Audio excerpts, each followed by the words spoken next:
Hey guys, Timcast music producer Carter Banks here, wanting to wish you a Merry Christmas. We just signed our first artist to Trash House Records, and we have our first debut single coming out December 12th. Pre-save it on your favorite stream platform at trashhousechristmas.com. Support our work. Are you Christian? No. Are you Catholic? I lapsed Catholic.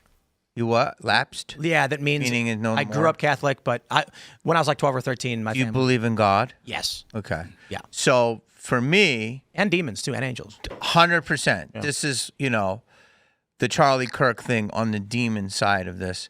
I do believe that whole thing was touched with the divine, meaning that the amount of sickness of people dancing on his grave literally showed themselves as demons. And I'm not a Bible thumper or anything. I don't know enough about it. I was raised Catholic. But do you agree that the ugliness reared its head? Yeah. Like, I've never seen anything like that. I think it's demonic. Yes, 100%. There's no other way to describe it. So we're on the same page with that. Yeah, we get into the debate quite a bit about Christianity in the Bible, and I'm not a Christian. However, I do believe in God. I actually do believe in most. I would say most of the tenets of Christian morality and the commandments. Ten Commandments is pretty spot on. I agree. Yeah, they're fairly based. There are debates over the limits of divinity that I have with Christians, why I don't consider myself Christian. Meaning, what does that mean? Limits of divinity. So there is the omniscience. What is it called? The omniscience paradox or whatever. Wrong person to ask. And, well, this is It's like the Holy Spirit, right? No, this applies to Judaism all the same. Can God create a boulder so heavy he himself cannot lift it? And Christians believe the answer is no, and I believe the answer is yes. I believe that paradox is a concept of God. God has the ability to, like, our understanding of logic and paradox is of God, and God's decision as to whether or not it is or is not. Wait, God is God, so he can do anything. Yeah, Christians believe that God is the logos of the universe, therefore he is bound by his nature. Maybe bound isn't the right word, but he is of his nature, and his nature is logic.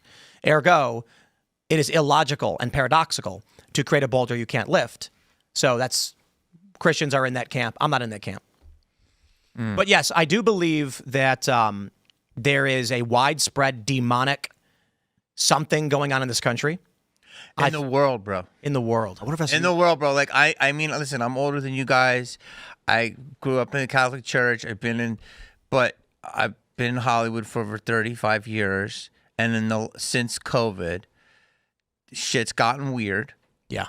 And I'm telling you, Charlie Kirk, it was this, my eyes were because people were just actively celebrating the most horrific thing you can imagine. Well, are you familiar with basically the last 3 months of what Candace Owens' show has been? Somewhat, yeah. I mean, I don't follow it like you, obviously, because you're involved. But yeah, I mean, well, only recently because I started calling her out more, and certainly Crowder called her out on a show a while back, and then Allie Beth Stuckey and Ben Shapiro, many people before me. But I think I did it in the most what's the right way to say it? I don't want to say unhinged, because I think it was hinged, but it was aggressive and dramatic and emotional. We'll call it that. So a lot of people then started sharing this clip where I'm like slamming the table, calling her a vile cunt. That was last night. Yeah. Look, we're on edge. Someone shot the property. Her conspirators are claiming it never happened, and there's no amount of proof that'll prove it to them. They'll believe anything as long as she says it, even though she never gives any proof. I mean, do you have footage of it? We do, but we're not putting it so. Here's the impossible circumstance. It's up to you. I mean, but if you just show the footage, you'll shut everybody up. Show the people trying to kill me where our cameras are placed. Oh, you're right. And show them the entrant. My bad. Exactly. My bad. So the first thing I did was I talked to the security team. I said, "What can we release?" And they were like, "Nothing," because now everyone knows where the cameras are and they know how to get in the property. And I said, "Okay." Well, Cam Higbee called the sheriff, and the sheriff said, yes, Tim Pool's property was shot at, and it's not good enough. So this is what they said. Cam Higbee is who? He's a reporter. Who's the guy that was just on the Yeah, he's the guy that was reading. What if the cops said it? Had what? If the sheriff said, did they report the FBI said that Tyler Robinson killed Charlie Kirk. They don't believe it. I don't know how much any law enforcement, This is the point. Maybe when we leave, because we're planning on relocating immediately, this is our last week here, and then We're having emergency meetings because I'll put it. It's not just us. We talked about this yesterday. A lot, like Charlie's dead. Many other prominent personalities are getting death threats, close calls. Benny Johnson, Laura Loomer, Matt Walsh, Cat Turd had a guy show up. I don't know about all their houses, but at Benny's house, they believe he was armed and he was threatening to kill Matt Walsh's family. So we're having emergency meetings over how we navigate moving forward because it is getting that serious. Maybe when we leave, I'll have no problem being like, yeah, here's the footage. But here's the thing. Our security guys are like, you really think they're going to believe it? They're going to claim it's AI. There's like literally nothing you can do. Very true on the AI. Here's what's crazy. Do I get a little bit of a gold star for showing up this week? Yeah, because I'm over just there as much as the rest of us. This is your world, bro. I'm with Max, who's out there, and I go, and Max sends me the thing, and I wrote, bro, and I go, I wrote that, and I go, is it still on? He goes, yeah, and I go, are we going? It goes, yeah, these things happen. People get shot at. That's Max, meaning, but no, to his defense, it's like, it's that, dude, I would never have done this a year ago. But it's so insane. And before the show, we're talking about Civil War, how you were educating me on civil strife. Civil strife. That's my thing. It's fucking insane. I'm a comedian, ask some people. And just speaking out, if we're not allowed to give our opinions on things without this insanity, what world do we live in? So I came here because we have to be able to talk. And you are, whatever you're moving on, but you are talking, and it's important. We think there's they say when God closes a door, he opens a window. Mm-hmm. And so one of the biggest challenges that the independent media space, the right-wing space, whatever you want to call it, even though it's really weird to say you're like, so far, you're like, to me, to come out here, people are like, oh, he's right-wing, all this stuff. So, Mara, you're not, I don't think you're super right-wing. Well, this is the thing. You're moderate. I'm fairly. Yeah, but fairly liberal actually, but left and right is not about your politics anymore. It's about your tribe in this conflict. Mm-hmm. So what we've found is it's a mistake to have all these different little islands everywhere. Mm-hmm. And so we've been talking with the Rumble guys, and we're like, we need a studio. We need to bring everybody together, and we need to. Fox News has this. You're talking about other people like-minded like yourself to be in one hub. Yeah. So like a Crowder, I'm not saying you're saying this, or, like you're saying Laura Loomer, and all in a place. Yeah, like a news network. Loomer does her thing, exactly. But more like a channel with news programming and sports and gaming or otherwise. The reason being, we all can't afford security. This is the big challenge, right? So, Candace is not there lying, claiming that we're under financial distress. Yeah, because people are trying to kill us and we have to hire insane amounts of security. Sure, that's absolutely financial distress. The show-wise, we're very profitable. We do great. So the issue now is, as the threat level increases and we have to hire more security, which is not something you should have to consider for the most part, but this is the world we're in, then yes, the costs become, you don't have to pay for it. You can run your business. It's not a core function of producing content. It's a core function of survival when people are shooting at you. If we do a single hub, you get one security company that covers all of the content. So these are just part of the conversations we're having on these emergency meetings, but I think it's potentially awesome because it could mean that content is better in bigger studios with more crossover, new personalities, new shows. I think it could be massive for Rumble, and I'm very excited. It is upsetting because we have friends, we have family, we have community where we are. We've been here for years. We have neighbors, we have stories, and we either go into semi-hiding where I only do solo shows, or maybe a shows with a couple of people, but no guests, no public location, hidden, or we bring the shows to a facility that is secure. It was Gary the other day had a great idea with a penthouse, because then you can't even get up to the top floor. So we're exploring all of these ideas of how you do a studio that is secure. Do you know what that is, bro? Do you know what he's referring to? A penthouse, yeah. Blade Runner. Have you seen it at least? Have you seen it recently? No. Have you ever seen it? No. Bro. Can you give us the rundown? Bro. Yeah, there's a turtle. He knows what it is. On his back, in the sun, what do? No, basically. Turtle over there. Help him off the road. Well, there's replicants, but that's a whole other thing. But basically, this is not a crazy thought, which is it's a cement tower, let's say 200 feet, and at the top is a penthouse, and you can't get to it. So society's gone completely apocalyptic, and you can't. It's just like cement. There's nothing to grab onto. Elysium. Yeah. You see that movie? Elysium is also like this. So it's All a speak French. wild thing, but it makes sense.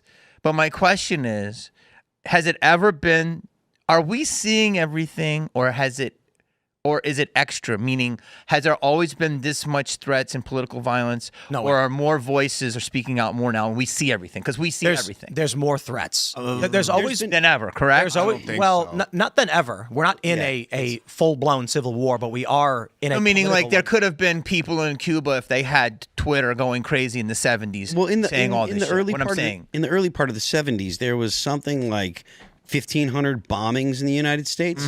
You know, so it's ebbed Like and the flowed. Olympics, yeah, remember Yeah, that. it's ebbed and flows. Like there was a bomb that blew up in the Capitol in the 80s.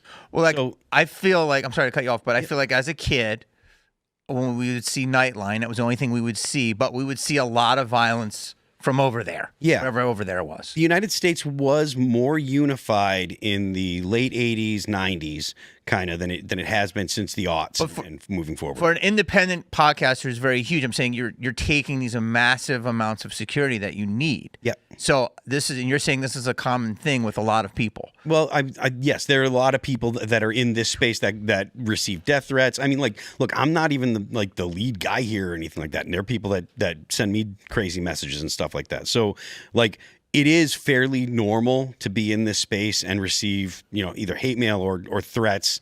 99% of the time, they're not to be taken seriously. You don't even talk about them, but clearly there is a small 1% of the time where someone will actually go out and do something crazy. I think, and it's shown like with the attempts on Donald Trump's life, the 2 last year, and Almost then 3. There was like a third. yeah, there was a third guy that was talking, and then there was someone that ran up on stage that arguably it could be 4, but yes, it has ramped up, but that's why I said earlier it ebbs and flows. Yeah, I agree with Phil. It ebbs and flows, but I think a major factor here is social media and the proliferation of social media, and it allows people to voice their opinions on this. And unfortunately, it's become totally normalized and celebrated.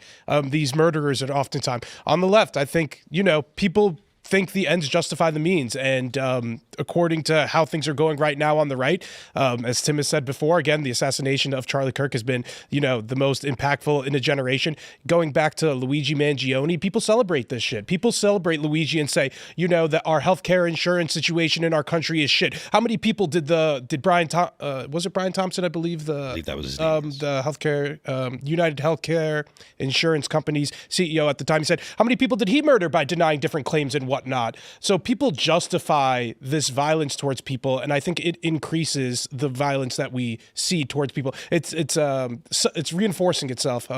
Also, we're coming off the heels of I'd be remiss if I didn't mention a lot of Zionists are being and Jews are being targeted for their pro-Israel stances. We've seen a couple of people be murdered outside of outside of an Israeli embassy, I believe, in Washington D.C. Not too recently, Josh Shapiro had his building firebombed, and people believe that these people deserve to have violence brought against them because of their political beliefs. And I think we're going to continue to see more of that. People believe that they can take we believe in vigilantism. And I'll say in Hollywood too, I feel like we really do romanticize the anti-hero and the idea of the vigilante. But I mean, am I wrong? I don't know. I don't watch a lot of movies. Dude, you're not wrong about the anti-hero, but Charles Bronson, there was reason, there was context there. You could get behind him. I don't know what that. How old are talking you? about Death Wish. I haven't. It was a vigilante. I don't watch. I do politics, bro. I don't do Hollywood. Well, you brought it up. I'm closer to your age than you probably. He brought it up, Yeah. and then he's like, I'm closer to your age than you realize. But Luigi Mangione could have the justification for why he did what he did. The anti-hero in Hollywood was a character that you get behind, and even executive go, well, what's his justification for it? What you're saying is that these people will justify it, and then people like me are going, that's not justifiable. People justify anything. They're insane. But if you're pro-Israel, then Elaad, you support genocide. If you support Luigi Mangione, you're against, health insurance companies taking nowadays, advantage of people. the stuff that you're talking about, He's got chicks out in the house for him. It's crazy. Right now, the stuff that you're talking about is all a narrative that's been built by the left that's really been forced down people's throat for the past 15 to 20 years, right? The idea that people that are somehow aggrieved by society society or aggrieved by the system, they have the right to enact violence on people that they perceive as being the oppressor. And that's a narrative that you see across the left. It's the far left narrative being made mainstream because of basically the things that are being taught in colleges and the narrative that you see overall on the left. It's fascinating, too, because I think we're seeing a lot of violence from the far left and LGBTQ groups. A lot of these disgruntled trans people. Allegedly, Tyler Robinson had a relationship with some trans person, and one of the reasons for the attack allegedly was because Charlie Kirk was so staunchly against the transgenderism, the ideology of transgenderism. You can hear it in their vernacular, the way they talk. They say things like, "You don't think that I have the right to live because you don't believe that a man can become a woman." Yeah. The way that they perceive things is you don't validate the beliefs that I hold, and that means that you're enacting violence against me. And instead of acknowledging this very real threat from these trans, literally mentally ill far leftists, we have crackhead Candace yapping her mouth about this random bullshit, making me reconsider, I don't know, maybe the Civil Rights Act was a mistake. Maybe forcing businesses to accept everybody was a mistake. Maybe giving the legal groundwork for reverse discrimination in our country was a mistake. But you can't demonize a whole group because of radicals. Well, I mean, that's true, but you can't just say LGBTQ. No. You can't just throw the whole group in. But you can demonize the radicals. Yeah, you can demonize radicals. But to your point, Elaad, there's a real clear polling poll that came out today that said that Trump is polling higher than Obama or Bush on this day in their. Should we pull that? Yeah, bring it up. I think it's a battle of rhetoric because many of these trans people with a lot of mental illnesses will say that Charlie Kirk was advancing a genocide against trans people because he was denying their identities. Therefore, violence against Charlie Kirk was justified. So, it really depends on how you view it, because they say that Charlie Kirk was literally being violent to them. He never actually was, but that's how they describe his actions and rhetoric towards them. Thanks for checking out this clip from Timcast IRL. Make sure to watch the show live Monday through Friday at 8 p.m. Subscribe to this channel, and we will see you all there.